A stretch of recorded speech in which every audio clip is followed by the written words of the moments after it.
안녕하세요. 반갑습니다. 광호가 좀 흥분해 있는 상태인 것 같아서 좀 마음이 좀 어려움이 좀 있습니다. 시험에 들지 않도록 지켜주시고 광호를 위해서 저희 가정을 위해서도 또 생각나시는 대로 기도해 주시기를 부탁을 드리겠습니다. 야고보서 말씀 교재가 끝나고 오늘부터 베드로전서 교재를 들어가기로 하였습니다. 오늘 베드로전서에 대한 서론을 좀 살펴보고 다음 앞부분에 허락하시는 부분까지 말씀을 교제하기로 합니다.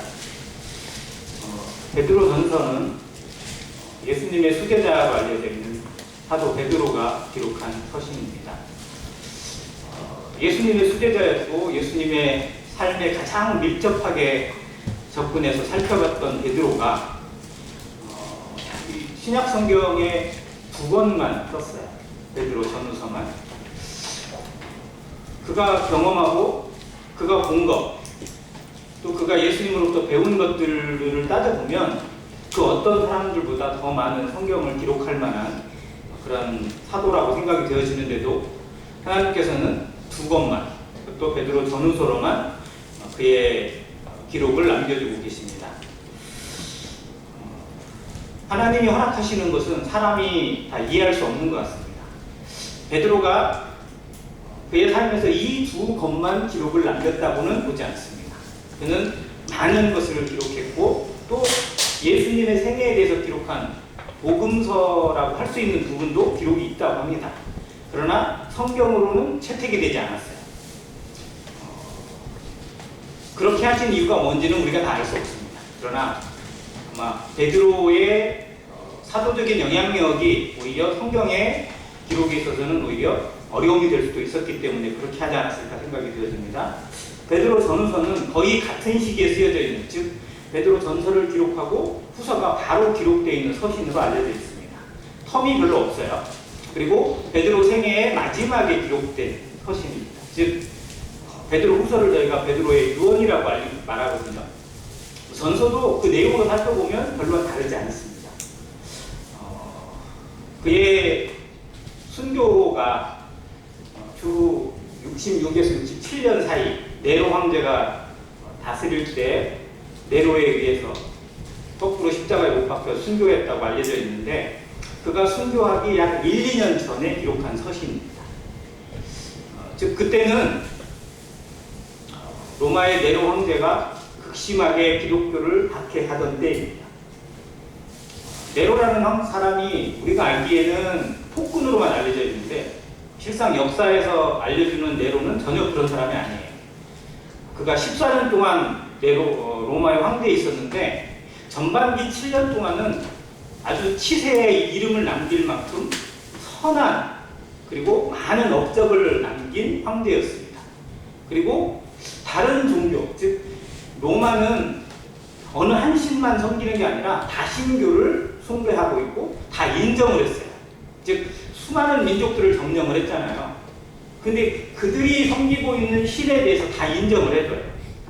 대신 로마에게 바쳐야 될 세금이나 충성만 제대로 해라. 그러면 타치를 안 하겠다. 이런 주의였어요. 그리고 네로가 있을 당시에도 기독교에 대해서 그렇게 핍박을 하거나 하지 않았습니다.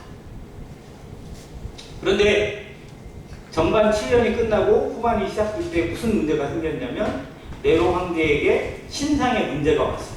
그의 집안의 문제죠. 그에게 이복 동생이 하나가 있는데 자기 어머니가 그 이복 동생을 왕으로 내세우려고 하는 그런 시도를 하게 됐다고 의심이 되어집니다. 그래서 결국은 자기를 왕으로 세우고 황제로 세운 어머니가 자기를 배신했다고 하는 충격에 자기 이복 동생을 죽여버리고 어머니도 죽입니다. 그러면서 폭군이 되어버려요. 우리나라에게는 거의 연산군급에 해당되는 그런 폭군의 모습이 나타나게 되는데 그때부터 우리가 아는 대로 정말로 막 지 맘에 안 들면 죽이고요. 불질러 놓고 시 쓰고 있고 그걸 막 찬양이라고 부르고 있고 뭐 이러는 모습의 네로가 나타납니다. 그리고 그 63년에서 4년 사이에 이 로마에 대형 화재가 일어나게 됐는데요. 로마시의 약 3분의 1이 타버렸어요. 왜냐하면 로마 건물이 비싼 사람들이 사는 땅은 석조 건물이 많아요. 돌로 된 건물들이. 그런데 일반 평민들이나 이런 사람들이 사는 곳은 목조 건물이 거의 대부분이에요.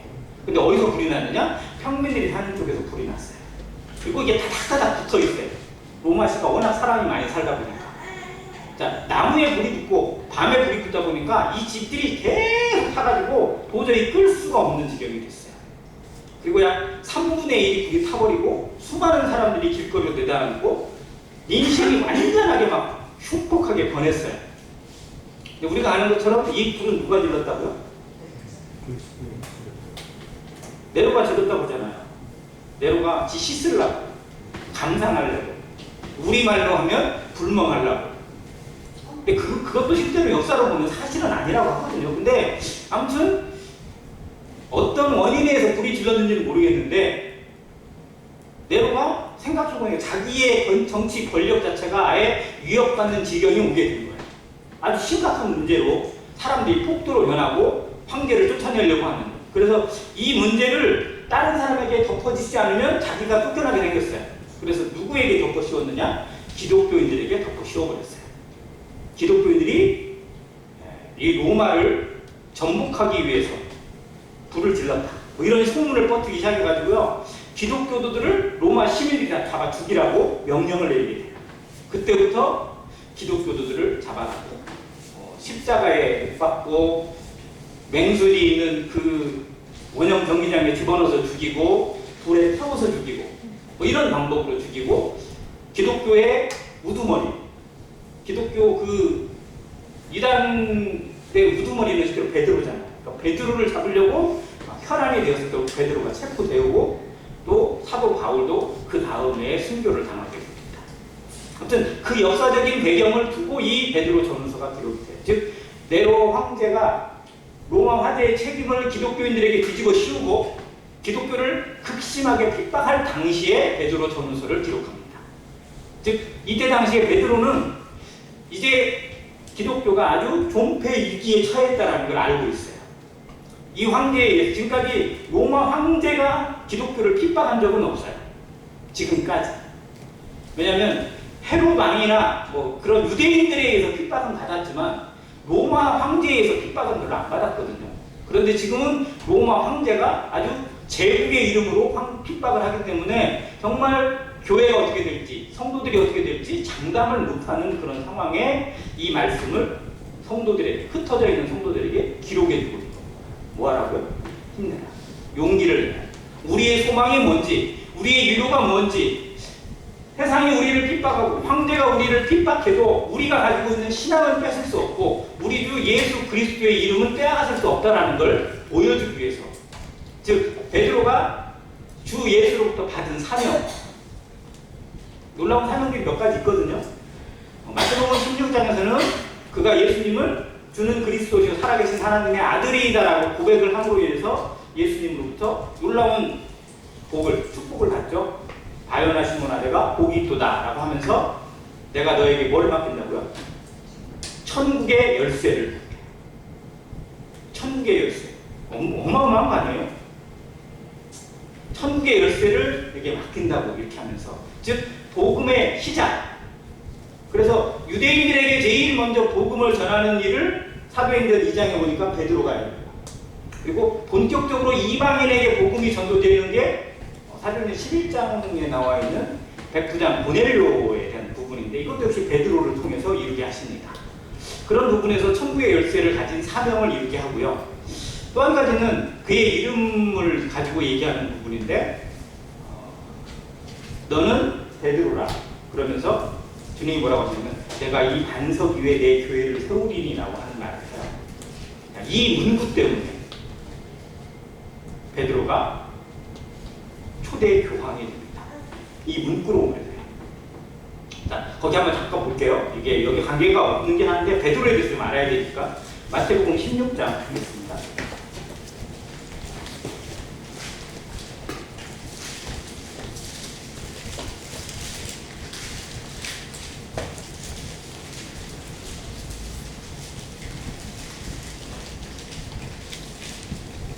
마태복음 16장 18절인데요. 또 내가 내게 이르노니 너는 베드로라. 내가 이 반석 위에 내 교회를 세우리니 음부의 권세가 이기지 못하리라. 천주교 교황이라는 이 이름이 하나님으로부터, 주님으로부터 받은 신성한 특권이라는 걸 증명하기 위해서 내가 시작이 아니라 아주 하나님으로부터 이 명령을 받은 사람으로 시작을 세워야 했어요. 그래야 교황이라는 이 직분과 이 이름이 사람들한테 각인이 될 수 있으니까. 그 상징적 인물이 누구였냐면 베드로였거든요. 그래서 베드로가 로마에 최초로 교회를 세운 사람이다, 이런 식으로 역사를 왜곡을 해요. 실제로 로마 교회는 베드로가 세운 게 아니에요. 자생했어요.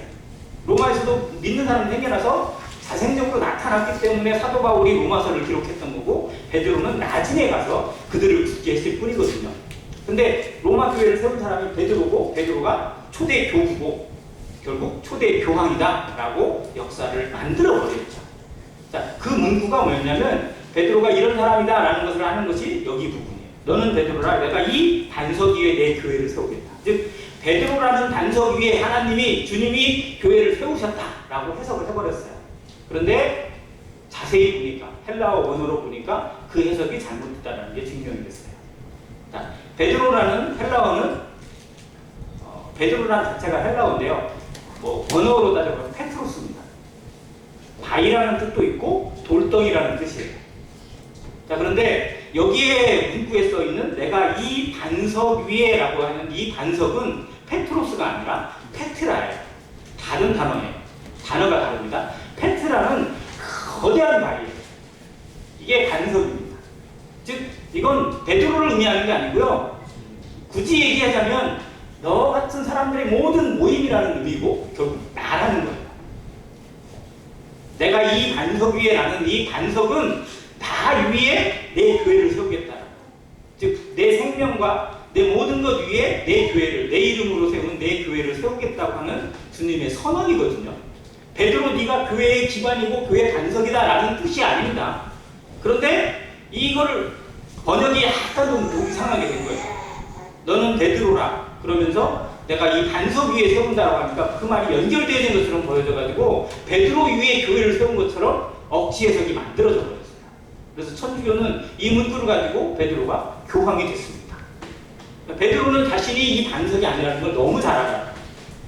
대신 베드로는 예수님으로부터 무슨 사명을 받느냐? 전에 한번 2주 전에 말씀을 교제했는데 시모나라고 했을 때 예수님이 주신 말씀이잖아요. 너는 돌이킨 후에 뭐라고 했어요? 내 형제를 굳게 하라고 했어요. 지금 여기 형제들을 굳게 하는 말씀입니다. 그의 사역이에요. 어려움에 처한 형제들을 붙잡아주고 위기 가운데 있고 환난 가운데 있는 성도들과 함께 손을 잡아주며 기도하고 정말 그들 앞에 나서서 자신의 생명을 다해서 그들을 지켜내는 모습, 그리고 하나님의 말씀으로 그들을 붙들어주는 모습, 이것이 베드로가 감당하고 있는 사역이고 그 사역의 증명서가 바로 베드로 전후서입니다. 그래서 베드로 전후서는 환난 중에 있는 성도들에게 어마어마한 위로를 주세요. 이 시대가 네로 황제의 핍박과는 좀 차원이 다르지만 교회가 어마어마한 위기 가운데 있고 환난 가운데 있는 시대라고 저는 말씀드리고 싶습니다. 질이 달라요. 본질이 다르지만 더 교묘하고 더 어려운 가운데 있고 더 깊은 수렁 가운데 빠질 수 있는 시대예요. 이때는 군사적으로만, 정치적으로만 핍박을 했지만 지금은 모든 면에서 복음을 핍박하고 있고 교회를, 성도를 어렵게 하는 시대입니다. 그 시대에도 역시 하나님의 말씀만이 위로가 되고 하나님의 말씀만이 우리를 지켜낼 수 있는 능력이 된다고 저는 믿습니다. 그래서 베드로 전서 후서 말씀을 통해서 정말 이 시대를 다시 한번 생각해보고 우리가 하나님 앞에 어떠한 자가 되어야 마땅한지를 살펴보는 그런 시간이 되었으면 좋겠습니다. 한 가지만 좀 짚고 넘어가면요. 굳게 하라는 그 베드로에게 사명, 굳게 한다는 것을 원어로 살펴보니까 위에 고정시키다라는 뜻이에요. 위에다. 즉 마음과 시선을 어디로? 위에다 고정시킵니다. 골로새서 3장 1절에 저희들이 그 말씀을 하는데 그러므로 형제들아 내가 부르심을 받았은즉 어디를 찾으라? 위의 것을 찾으라고 했죠. 땅의 것을 생각하지 말고 위의 것을 찾으라고 했습니다. 우리의 소망이 거기에 있고 우리의 부르심이 거기에 있으니까. 즉 굳게 하기 위해서는요, 시선이 바뀌어야 돼요. 마음에 보는 것이 바뀌어야 되고 마음의 중심이 위를 고정해서 하나님께 고정시키고 저 소망 가운데 고정이 되어질 때 마음이 굳건해지고 단단해질 수 있다는 것을 보여주고 있습니다. 자, 이제 베드로 전서 1장 보겠습니다. 1절과 2절 같이 한번 읽겠습니다. 시작. 예수 그리스도의 사도 베드로는 본도, 갈라디아, 갑바도기아, 아시아와 비두니아에 흩어진 나그네, 곧 하나님 아버지의 미리 아심을 따라 성령이 거룩하게 하심으로 순종함과 예수 그리스도의 핏부림을 얻기 위하여 택하심을 받은 자들에게 편지하노니 은혜와 평강이 너희에게 더욱 많을지어다. 베드로전서 1장 1절과 2절의 인사가 저는 베드로가 전하고 베드로가 품고 있고 베드로가 지켜낸 복음의 핵심이라고 생각이 되어집니다. 인사말은 어떻게 보면 단순하거든요. 사도 바울의 인사말 여러 가지 형태들이 담았지만 그가 기록한 12권의 서신에 공통적으로 들어있는 것이 뭐냐면 은혜와 평강이 너에게 있을지어다. 근데 베드로 역시 마찬가지입니다. 마지막 보니까 은혜와 평강이 너희에게 더욱 많을지어다라고 인사를 합니다. 그런데 여기 이 1절과 2절에서 한번 비교해 볼 만한 문구가 두 개 있는데요. 1절 끝에 있는 흩어진 나그네, 그리고 2절의 중간에 있는 택하심을 받은 자들입니다. 이 두 가지 문구를 한번 떼놓고 생각을 해보세요. 흩어진 나그네는 무엇을 의미할까요? 지금 이들의 상태를 의미합니다. 현실이에요. 지금 이들은 핍박으로 인해서 또 유대인들의 질시와 조롱에 의해서 유대교의 사람들에 의해서 흩어졌어요. 로마 당국에 의해서 흩어집니다. 뭉칠 수가 없어요. 모이기가 힘들어지고 점점 다른 곳으로. 그래서 어디까지 흩어지냐면요, 본도, 갈라디아, 갑바도기아, 그리고 아시아와 비두니아. 여기는 지금 터키에 있는 지명들이거든요. 갑바도기아는 아주 터키 관광지에 유명한 데잖아요. 보면 그게 무덤도 아니고 아무튼 이상하게 생긴 곳인데 실제로 그것도 로마 카타콤과 다름없는 기독교도들이 지하에서 모이면서 했었던 그런 곳이 갑바도기아 지역입니다. 자, 이곳은요, 유대인들이 핍박을 피해서 로마 당국의 핍박과 유대교의 핍박, 그리고 제사장들이나 서기관들이나 또 그런 사두개인들이나 바리새인들의 핍박을 피해서 따로 흩어지면서 모인 그런 지명들이에요. 자, 그런데 여기만 있는 건 아니죠. 이건 대표적으로 불러놓은 줄. 왜냐하면 이곳을 소아시아라고 불렀거든요. 자, 이들을 대표해서 불러내면서 그들을 뭐라고 불렀냐면 흩어진 나그네예요. 흩어졌다는 의미는 살펴보면 상당히 슬픈 것 같아요. 우리가 뭐 해야 되는데 흩어져 있고 모일 수 없고 어려운 가운데 있고 외롭고 쓸쓸한 이런 모습 자체가 연상이 되어져요. 그래서 이 흩어진이라는 단어가 헬라어로 우리가 유명한 단어인데요, 디아스포라입니다. 유대인, 경건한 유대인들을 의미하는 단어거든요.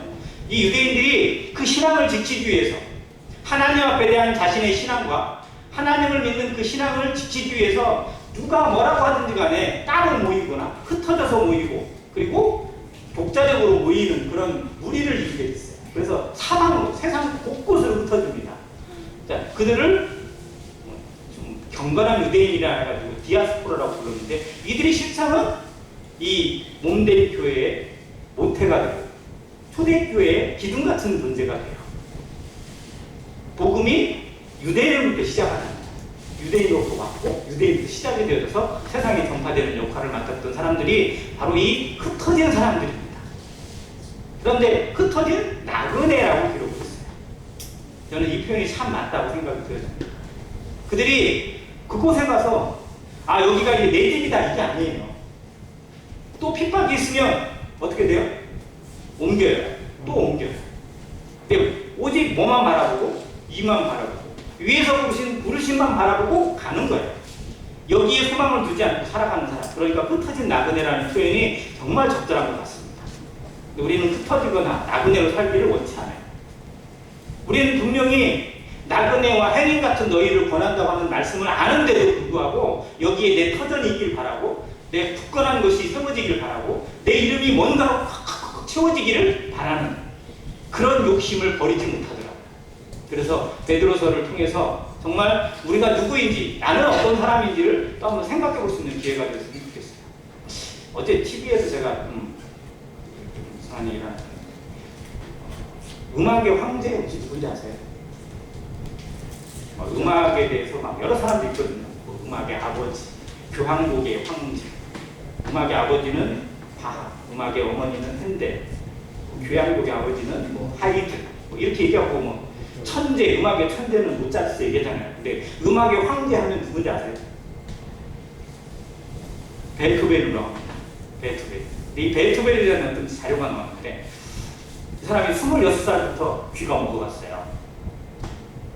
한참 음악을 할 때, 사람들 앞에 이게 야, 쟤 대단하다라는 소문이 날 때부터 귀가 먹어가기 시작했대요. 이제 음악을 하는 사람이 귀가 먹으면 돼야 안 돼요. 이게 치명적이잖아요. 그래서 이걸 고치려고 온갖 노력을 다 했는데도 정말 고치지 못하고 더 악화됐어요. 그래서 죽음까지 생각하고 유서까지 썼다고 합니다. 20대 후반에. 근데 결국은 그 속에서 지내면서 생각을 바꿨대요. 죽을 게 아니라, 내 인생을 이것 때문에 포기할 게 아니라 이걸 뛰어넘는 내 열정을 포기할 수가 없다. 음악에 대한 내 마음을 이대로 두고 갈 수가 없다. 그래서 이걸 더 작품으로 만들자라고 해서 작품을 만들어요. 그래서 그 사람이 어떻게 음악을 만들었냐면, 이제 안 들리니까요. 느껴야 될 거 아니에요. 자기가 작곡한 음이 어떤 노래인지는 알아야 될 거 아니에요. 그래서 피아노에 자기 귀를 대고, 아마 영화나 이런 데서 아마 베토벤이 피아노 치는 모습을 보신 적이 있을 겁니다. 피아노 건반 그 판에 자기 귀를 탁 대고요, 피아노를 쳐요. 그래서 그 음마다 달라지는 그 진동이라고 해야 되나요? 그걸 느끼면서 작곡을 했대요. 그 정도의 열정을 했어요. 그리고 이제 막 지금은 보청기가 얼마나 좋아요. 근데 그때는 이제 보청기가 없으니까 나팔 같은 거를 이렇게 쫙 해가지고 저쪽에는 크고 이쪽에는 쫙 해가지고 귀에다 달고 다니면서 사람들의 소리를 더 들어오려고 뭐 이런 식으로 하면서 했대요. 그런데 왜 이야기를 드리냐면, 이 사람이 오스트리아 빈이라는 도시가 아주 예술가들의 도시였는데, 여기에서 작곡을 하고 음악을 만드는데 집에서만 살아요. 그러면서 음악을 작곡하기 위해서 막 밤새도록 피아노를 치고 뭐 하고, 또 그거를 막 알아듣기 위해서 혼자 막 알지도 못하는 소리를 질러대고 막 이런 식으로 하다 보니까 민원이 들어와요. 사람들이 뭐라고 했어요? 너 때문에 잠도 못 자겠다고 해가지고 전부 다 막 베토벤에게 뭐라고 해가지고 10년도 안 되는 사이에 80번을 이사를 했다고 합니다. 이사해보신 분 알죠? 이사하는 게 어떤지. 강제 이사를 당했대요. 왜? 여기서 하다 보면 사람들이 막 시끄럽다고 막 찾아오고 막 그러니까 도저히 할 수가 없어서 딴 데로 가고 딴 데로 가고, 이렇게 해서 만들어낸 작품들이 우리가 알고 있는 영웅교향곡, 운명교향곡, 전원교향곡, 합창교향곡, 또 비창, 월광소나타, 엘리제를 위하여, 하여튼 이런 음악들을 다 귀가 먹은 상태에서 작곡을 했다는 거예요. 아무튼 그 모습을 제가 보면서 정말로 그가 성도였을지는 알 수 없어요. 저는 그건 알 수는 없습니다. 근데 그때 당시에 교향곡이든 뭐든 다, 그리고 또 합창 교향곡은 우리가 너무나 잘 아는 것처럼 복음성가에도, 우리 예배 찬송가에도 그 곡이 실려 있을 정도로 아무튼 유명한 곡이긴 한데, 그 열정으로, 즉 어떠한 것도 그의 삶의 모태를 해방할 수 없고 그의 삶의 방향을 막을 수 없다라는, 참 거기서 감동을 받았어요. 우리는 핑계가 많습니다. 저도 역시 핑계가 많아요. 뭔가 조금만 힘들어지면 이건 안 되는 거지 뭐 어쩔 수 없지 뭐 이러면서 그냥 접습니다. 그런데 귀가 먹었는데도 불구하고 음악을 포기하기보다, 삶을 포기하기보다 그걸 어떻게든 불태우기 위해서, 어떻게든 나타내기 위해서 수고했던 그의 모습, 그의 열정을 생각해보면 성도들의 삶에 정말 그리스도를 알고 있고 하나님을 믿고 있고 하나님의 이름으로 산다고 하는 내가 어떠한 모습으로 세상 가운데 드러나고 있는지, 세상에 무엇을 보여주고 있고 무엇으로 살아가는 사람이라는 것을 직면하고 있는지 한번 생각해보는 시간이었습니다. 아무튼 베드로가 마지막을 어떤 모습으로 살았을지, 무엇을 바라보며 살았을지 한번 더 생각해보는 시간이기 바랍니다. 흩어진 나그네, 그들을 위로하는 만과 동시에 그들의 신분을 제대로 보여줘요. 자, 그런데 흩어진 나그네와 좀 반대되는 의미가 뭐냐면 택하심을 받은 자들입니다. 세상에서는 흩어진 나그네들이에요. 그러나 하나님 앞에는 누구냐? 택하심을 받은 자들입니다. 하나님의 이름으로 불러 모은 자들이에요. 이 택하심을 받은 자들이라는 단어가 헬라어로 에클레크투레스라고 하는 단어인데요. 거기에서 에클레시아라는 단어가 왔습니다. 교회라는 일. 하나님의 이름으로 불러낸 자들, 하나님의 이름으로 택하심을 받은 자들, 하나님의 이름으로 모이는 자들, 그리스도인. 세상의 사람들이 쟤들은 그냥 그런 사람들이 아무것도 아니야, 조롱질하고 핍박하고 무시하고 그렇게 해서 흩어졌어요. 나그네처럼 살아갑니다. 인정도 받지 못하고 아무것도 가진 게 없어요. 그런데 하나님 앞에는 택하심을 받은 거룩한 자들이고 가장 존귀한 자들입니다. 시편 16편 3절 말씀을 제가 좋아하는데요. 땅에 있는 성도는 존귀한 자들이니 나의 모든 즐거움이 저들에게 이루다라고 하셨어요. 하나님의 즐거움의 대상이고 하나님의 기쁨의 대상입니다. 스바냐 3장 17절 우리가 너무 잘 알잖아요. 난 여호와로, 아니 그가 나로 인하여 기쁨을 이기지 못하시며 즐거워하십니다. 그토록 즐거워하시는 대상이 누굽니까? 세상이 보는 기준이 아니라 하나님이 우리를 어떻게 보고 계시느냐, 하나님이 우리에 대해 뭐라고 말씀하시느냐. 베드로 사도가, 노년의 베드로 사도가 성도들에게 흩어져서 고생하고 있고 핍박받고 있고 두려움 가운데 있는 성도들에게 이 소망을 주고 있습니다. 그런데 이 택하심을 받은 자들이 어떠한 이름으로 택하심을 받았느냐? 하나님 아버지의 미리 아심을 따라서 받았어요. 하나님이 미리 아셨습니다. 이 말씀은 에베소서에서도 나타나 있고 또 로마서 8장에서도 나타나 있습니다. 우리가 하나님 앞에 서 있는 것, 이 자리에 앉아 있는 것, 이 이름으로 살고 있는 것, 하나님이 미리 아셨고 미리 부르셨죠. 미리 택하셨다는 의미고요. 또한 성령이 거룩하게 하심으로, 이게 성령의 거룩해 하심이 나옵니다. 성령으로 인치신 거죠. 성령으로 확증하신 겁니다. 또 그 순종함과 예수 그리스도의 핏뿌림을 얻기 위하여, 이 단어가 조금은 애매하긴 해요. 핏뿌림을 얻는다는 의미를 왜 이렇게 강조를 했을까라고 생각했는데, 그 피의 보혈로 말미암아, 즉 그냥 단순히 피를 믿는 게 아니라요, 그 핏뿌림을 받는 존재. 갑자기 막 피가 막 얼굴에 팍 튀기고 우리 몸에 튀기면 좋으세요? 어떠세요? 역겹고 무섭고 냄새나고 정말 막 그 옷 다 벗어버리고 목욕해야죠. 또 축장에서 그 소를 잡거나 돼지를 잡을 때, 이 얘기를 꼭 드려야 되나 모르겠는데, 소를 잡을 때 미국은 전기로 이렇게 지져서 소를 잡는다고 하는 말도 있는데, 돼지는 그렇게 해요. 돼지는 전기 충격을 약간 줍니다.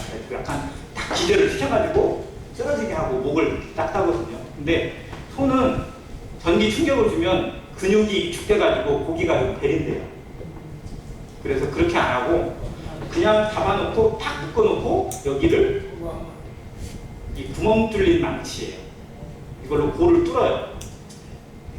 딱 때려가지고 골을 뚫습니다. 더 징그럽죠? 근데 그렇게 해야 고기가 더 맛이 있대요. 그래놓고 쓰러진 다음에 피를 받기 위해서 목을 탁 따거든요. 그때 막 피가 팍 튀어요. 그러니까 그 일하는 사람들은 막 그 피를 다 근데 예수 그리스도의 핏뿌림을 우리는 어떻게 바라보고 있는데, 세상에서 나오는 피들이나 이런 피들은 좀 징그러울 수 있어요. 지저분할 수 있습니다. 그러나 우리를 거룩하게 하기 위해서, 나를 죄 가운데서 건지시기 위하여, 나를 하나님의 나라로 입성시키기 위하여, 하나님의 자녀가 되게 하여 흘리신 예수 그리스도의 피는 우리가 정말 환영하는 입장, 바라보는 입장으로 즐거워하는 마음으로 그 핏부림을 얻어요. 그래서 우리의 삶이 그리스도의 십자가 앞에 앉아서 그 십자가 밑에서 예수 그리스도의 그 음성을 듣고 그 흘리시는 피를 맞고 그 선하신 눈빛과 그 음성을 듣고자 하는 자세가 우리 신앙의 본질이 아닐까 생각이 되었습니다. 이 삼위일체 하나님이 여기 나타났어요. 이게 베드로가 정의한 교회의 모습입니다. 사도 베드로가 그 짧은 말씀인데요, 2권밖에 안 쓰잖아요. 교회가 뭔지를 정확하게 정의를 해주고 있어요. 하나님 아버지의 미리 하심을 따라 성령이 거룩하게 하심으로 순종함과 예수 그리스도의 핏부림을 얻기 위해서 택하심을 받은 자들, 교회. 우리가 하나님 앞에 성령으로 부르심 받고 성령으로 인쳐지고 그리스도의 핏부림을 통해서 불러낸 택하심을 받은 자들이라는 사실을 늘 마음에 기억하고 살아가는 성도 되시기를 간절히 바랍니다. 이들에게 은혜와 평강이 더욱 많기를 바라고 있습니다. 정말 은혜와 평강은요, 하나님으로부터, 성령으로부터, 예수 그리스도부터 오는 것이야만 합니다. 다른 곳에서 오는 것도 가끔 우리를 은혜스럽게 하고 마음을 돋게 해줄 수는 있어요. 그러나 온전한 평강과 온전한 은혜를 줄 수는 없습니다. 그래서 우리의 평강, 정말 마음속에 진정한 평강을 누리기를 원하고 또 이 평강의 능력이 지켜지기를 원하는데 그 힘은 어디서 온다? 삼위일체 하나님의 은혜로부터 옵니다. 그래서 하나님을 묵상하고 예수 그리스도의 삶을 묵상하고 십자가를 묵상하고 성령이 인치신 그 능력을 묵상함을 통해서 우리에게 은혜가 넘쳐나서 그 은혜로 말미암는 평강으로 온전하게 살아내는 핍박도 환난도 어려움도 즐거움으로 이겨낼 수 있는 성도 되기를 간절히 바랍니다. 3절에는 베드로가 이렇게 고백합니다. 우리 주 예수 그리스도의 아버지 하나님을 찬송하리로다.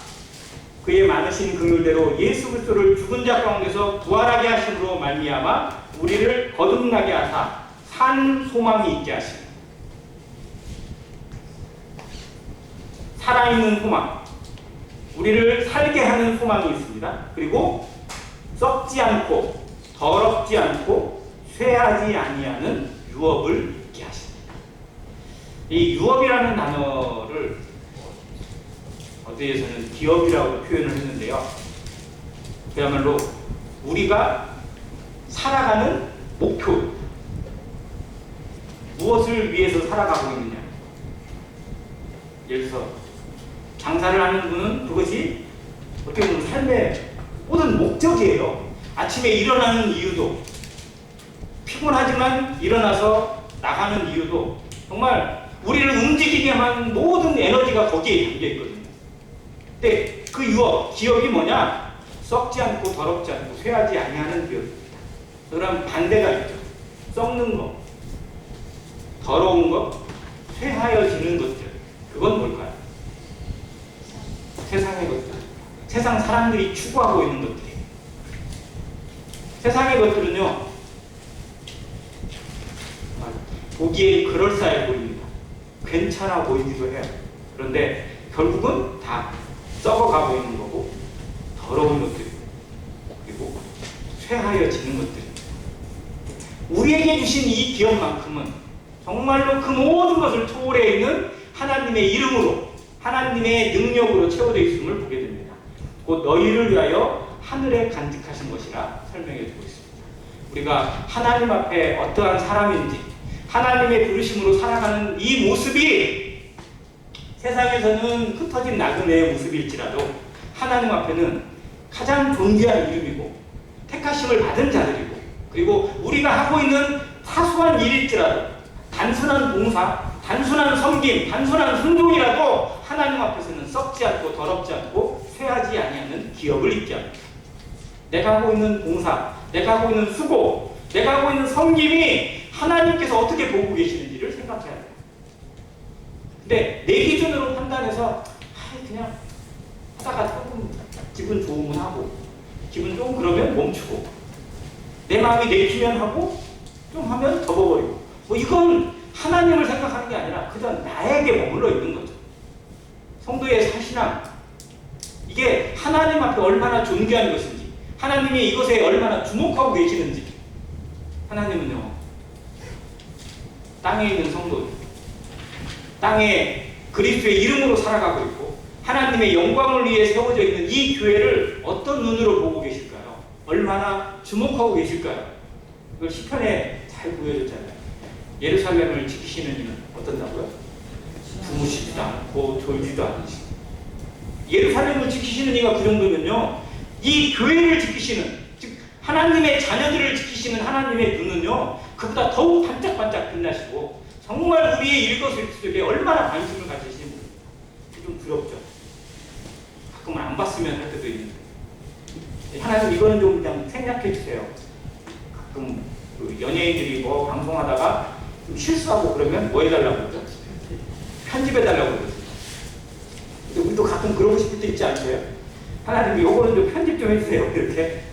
근데 하나님은 아마 글쎄 이건 저의 분들 그것들에 대해서는 정말 선함으로 편집해 주실 것 같아요. 정말로 하나님이 자랑하고 싶은 것들만 쭉 모으셔서 상급으로 면류관으로 채워주시지 않을까 하는 생각을 한번 해봅니다. 그래서 부끄럽지만 정말 그 모든 것들 자체를 하나님 앞에 드려지는 삶으로 드려지고 하나님께서 보시는 눈으로 우리의 삶을 들여다보길 바랍니다. 그래서 사소한 것, 작은 것, 아주 미세한 것도 하나님 앞에 드리겠다. 내 말 한마디가, 내 예배 하나가, 내 찬양 하나가 하나님을 즐거워하고 하나님을 기쁘시게 하는 거라는 사실을 잊지 않는, 어떠한 상황 가운데서는 낙심하지 않고 살아가는 모든 성도 되시기를 간절히 바랍니다. 이상입니다.